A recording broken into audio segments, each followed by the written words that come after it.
Hello and welcome back to my another tutorial. In this tutorial I am going to share with you how to make your iPhone text style to bold. So let's take a look how to do that.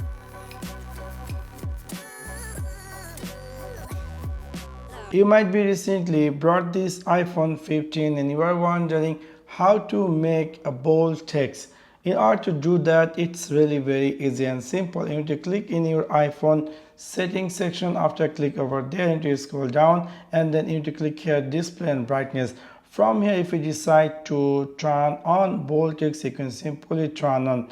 Now after turn on everything in your phone, all the text going to be appear bold. Now you can see in my phone everything is appear bold text. So in this simple way you can easily make your iPhone text to bold.